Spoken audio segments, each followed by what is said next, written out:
What would a truly great year look like? I think a great year would mean one in which I was actually ordering my days, my weeks, my months towards that aim of making it a really God glorifying year. So, how do we do that? Here's my 5-step plan for having your best year ever. The first part of our plan to have the best year ever has to do with your walk with the Lord. This is the foundation. I think a lot of times we want to fast forward to tips and tricks and time management and goals and all that. But as a Christian trying to be productive, you've got to have the right foundation, and that foundation is Christ. This is the same Jesus who said, apart from me, you can do nothing in John 15, right? He's the true vine. We're the branches. You are not going to accomplish anything of lasting value if you aren't cultivating that connection with Christ each day. And the best way to do that really is developing a habit of spiritual disciplines. So you want to be in the Word, making prayer a priority in your life, and making yourself really involved in a local church. If you're not already going to a local church, get in one that teaches the Bible so you can fellowship with the saints and actually grow in your faith. The second step for having a great new year is you've got to build a morning routine. So obviously, you want to start with the foundation of your walk with the Lord. Well, a morning routine is one of the things that helps you do that and some other habits. So a good morning routine is going to get you up a little bit earlier than you normally wake up, and that means going to bed a little earlier. And you're going to do some habits that are going to help you grow spiritually, mentally, and even organize your day. So I follow a formula called Power Mornings, and that's an acronym. The P is for prayer. So begin your morning routine, have a little bit of time of prayer. You're speaking to God. You're asking for help for the day. You're thanking Him for all the good He's doing in your life. The O is for organize. That's the productivity part. You're planning the day ahead. What are my priorities? What are the 3 things I want to get done today?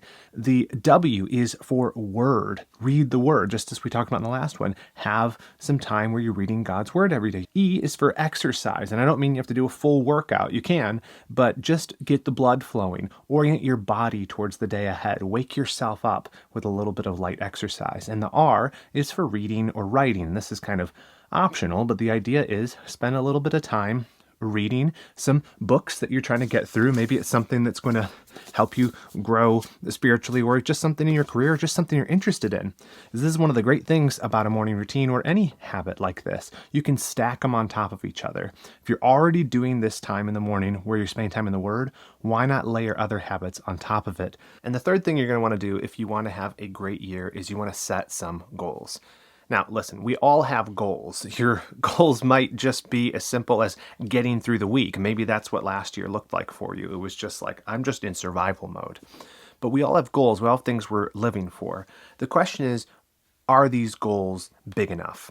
Because as Christians, we really have one ultimate goal. It's to bring God glory, or to put another way, to seek first His kingdom and His righteousness. And what can happen a lot of times is we set our goals too low. We're thinking just about money, or we're thinking just about success, or about some little thing, and that's kind of our goal we're vaguely going for.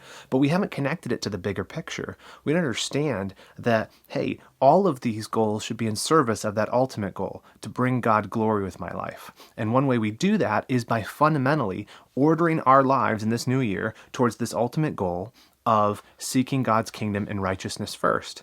And so my advice to you is, in this coming year, as you're trying to make it a great year, put that as your highest priority, and then set goals that bring you there. By the way, if you are watching this before December 15th, 2023, I want to invite you to a free event we're hosting online. It is a Plan Your 2024 for the glory of God. And we're actually going to go deep into this goal setting stuff. We're going to help you evaluate your priorities. We're going to help you set some goals for the new year and really think through your schedule so that this year can be one of your best years ever. That's completely free. The details are in the description if you want to join us. The other thing you're going to need to do if you want to have a great year is you're going to need to eliminate distractions. What I mean by that is, as you're stacking up these priorities, you're thinking about my walk with the Lord, you're thinking about your morning routine, you're thinking about your goals. Well, now what's going to happen here? Well, you're going to be fighting a two-front war. So half of it is this part of making a plan and sticking with it. The other side of the battle you're going to be fighting is the one of distraction. We'll talk about a couple types of distractions here. One is the distraction of the trivial. So these are small things, right? Social media, spending too much time on your phone, maybe too much TV, lesser goals, worldly thinking, and having really clear goals actually helps you deal with those types of distractions. It's easier to say no to wasting time when you are very clear on what you should be spending that time on. Goals help you to have that clarity. But the big category of distractions most of us struggle with is what I would call other people's priorities. This would be misaligned commitments. These are the things you've said yes to, but are not actually in line with what the Lord has called you to in this season of life. And the beginning of a new year is a wonderful time to reevaluate your commitments and back out of some of those that are not in line with what you should be doing so that you have more time freed up to give yourself fully to what actually matters. One of the reasons we really like it when a new year rolls around is because it feels like a blank canvas. Oh, I've got this nice empty calendar. It's perfect, it's pristine, and I'm gonna brush in my priorities really carefully.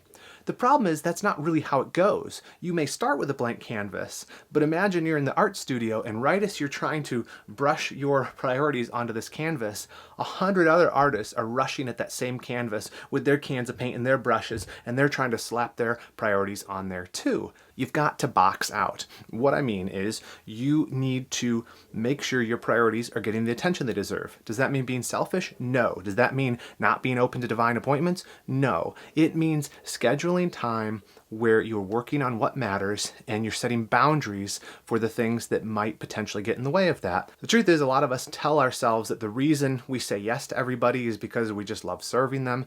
Really, it's because we don't have our priorities clear in our mind, and a lot of us are just people pleasers. I say yes, I get myself wrapped up in a long-term commitment to something at work or even something at church or even some duty that I'm now stuck with for months or even years that I just said yes to because I wanted people to like me. This is a great time of year to back off from those commitments. Should you still be volunteering for that thing? Is that side hustle you've been working on still worth it? Do you really need to be managing that thing that you said yes to months and months ago, but you know that would be better served if someone else took over? You are just one or two hard conversations away from redeeming your time back for the things that really matter.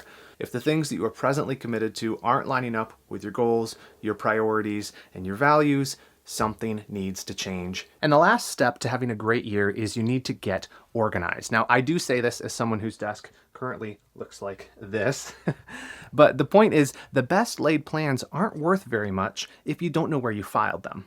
And so when I say get organized, that sounds a little daunting. I'm not saying you need to clean out the garage or alphabetize the kids' toys or anything like that. Those might be good goals to have for the year, but I mean very big picture. Just do this one thing and it will help you a ton. Pick a single place where you're going to store your projects and your to-do lists. This could be something simple like the Notes app on your phone, or you could use bullet journaling if you're into using physical paper. Todoist is a great app. I like Things. It doesn't matter the app. Don't get caught up in the toys and the tools. Just pick a place that's going to be the place where all of your projects and your goals and your tasks live. That means every time you need to go and see what's the priority, you're not searching through 10 different places. It's all there. If you want to get super fancy with it, you could use a tool like Notion. That's my preference. I actually have a template called the Life Stewardship Operating System that's available to all the members of our Redeeming Productivity Academy. But that may, for you, depending where you're at, that may be overkill. So just start really, really simple. Have one place where you keep all of that stuff.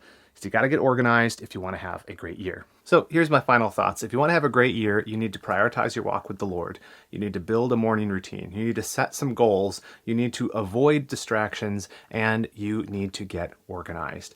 I know it's easier said than done. That is why I'll just remind you, we do have that free event on December 15th. We're going to help you plan your 2024 for the glory of God. But hopefully these lessons will be enough to get you started, because having a great year requires you to be intentional. What we're trying to do is steward these lives well so that our great God gets the glory that he so richly deserves. That's what it's all about. And so we got to take that seriously, because faithful stewardship doesn't happen by accident.